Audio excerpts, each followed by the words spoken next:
Bienvenidos una vez más, oyentes de Radio Sefarad, a este revista de Medio Oriente que Masa Gabriel nos acerca aquí en versión sonora. ¿Qué tal? Muy bien, ¿cómo estás, Alejandro?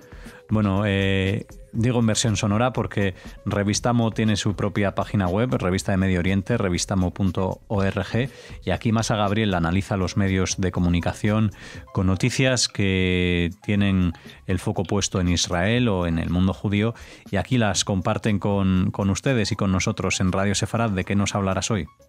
Pues hoy quiero volver a hablar de algo que hablamos la semana pasada, que es las comparaciones que estamos viendo, porque la semana pasada todavía no había habido una gran cantidad, se están comparando la situación de Ucrania con la situación de los palestinos. Y es muy interesante lo que está pasando. Creo que tenemos que hacer una pequeña reflexión porque no es gratuito. No es gratuito que se haga esa comparación, que como hablábamos la semana pasada no tiene absolutamente nada que ver, pero es que también es muy interesante cómo responde a una especie de sentimientos espurios que nada tienen que ver con lo pacífico ni con los derechos humanos. Es muy interesante. Yo he visto en redes sociales cómo se han desatado muchos comentarios antisemitas abiertamente. Los estoy teniendo en mi Twitter a raíz de pequeños comentarios respecto a lo que está sucediendo con Ucrania. Me han llamado fascista, racista, me han dicho que los judíos utilizamos el antisemitismo y queremos apropiarnos del antisemitismo para nuestros fines espurios. En fin, todo es una cosa muy de manual. Lo más interesante es que muchas de estas figuras que pululan por esas redes haciendo estos comentarios son, algunos tienen nombres así llenos de consonantes impronunciables, otros se llaman José o Ludwig, como sea, son redes sin mayor información, son perfiles sin mayor información, es decir, suena todo al típico bot, ¿no? Y que de hecho salía un artículo interesante donde hablaban que las conspiraciones antivacunas, los antivacunas ahora han como desaparecido y se han reciclado en el pro-Rusia. Entonces, ¿a cuento de qué hago este comentario? Porque precisamente muchos de estos están utilizando, es decir, los ataques la condena internacional a Rusia por atacar e invadir un país, diciendo, sí, ustedes condenan a Rusia, pero ¿a Israel qué? A los palestinos dejan que los bombardeen.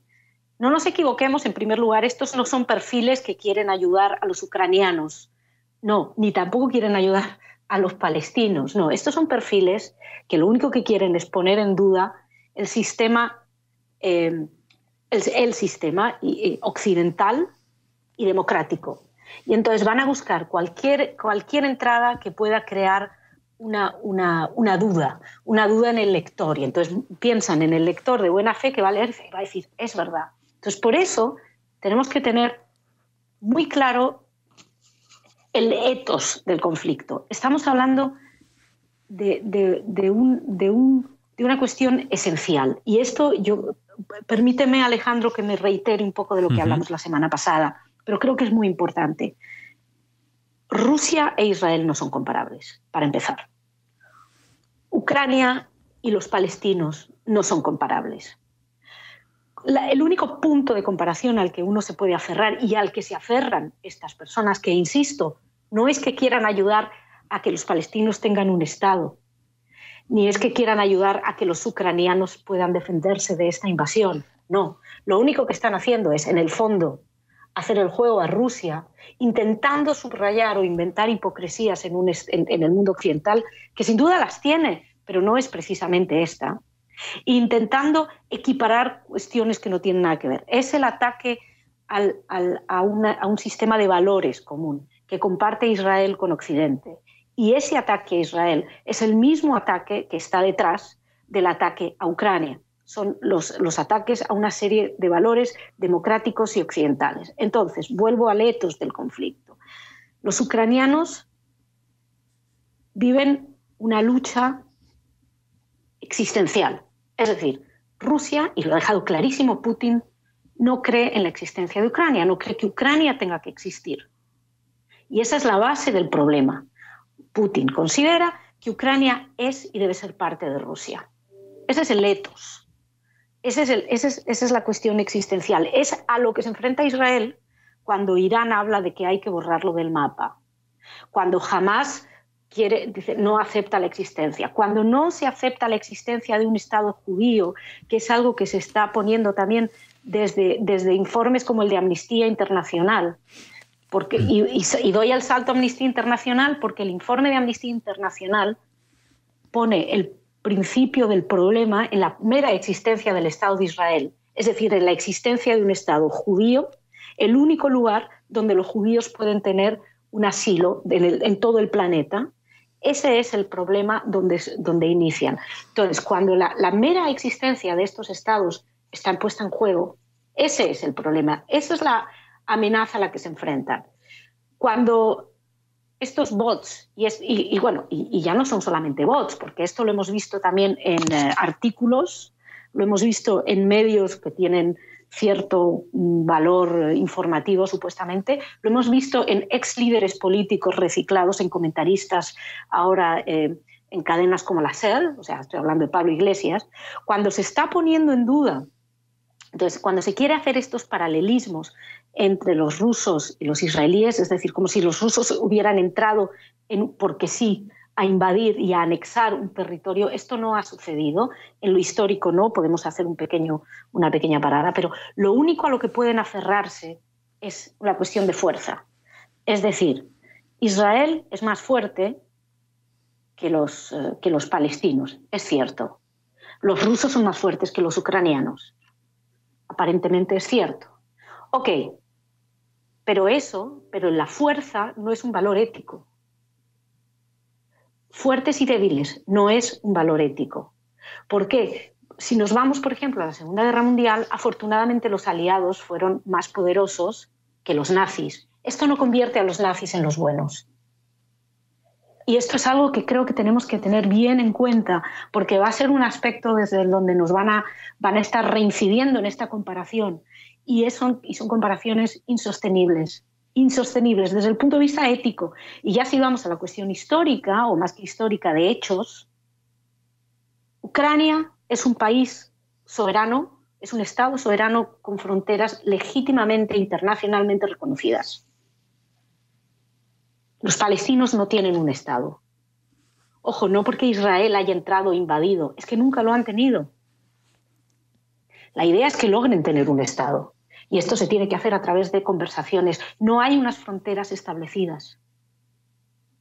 Entonces no se puede hablar, no estamos hablando absolutamente bajo ninguna circunstancia lo mismo. Por otro lado, los ucranianos no han lanzado miles de cohetes sobre ciudades rusas antes de que se haya iniciado la invasión. Cuando ha habido conflicto y guerras, por ejemplo contra Hamás, esto sucede después de miles de cohetes sobre población civil en Israel por parte de los palestinos, de Hamás. Entonces, perdón que sea tan insistente, pero es que yo creo que esto es un tema que tenemos que tener muy claro, porque va a venir mucho por ahí, vamos a leer mucho por ahí y va a ser un paralelismo que se va a intentar trazar, pero es un paralelismo que, insisto, no responde en ningún momento a un interés por el sufrimiento de los pueblos, ni por el sufrimiento de los palestinos, ni por el sufrimiento de los ucranianos.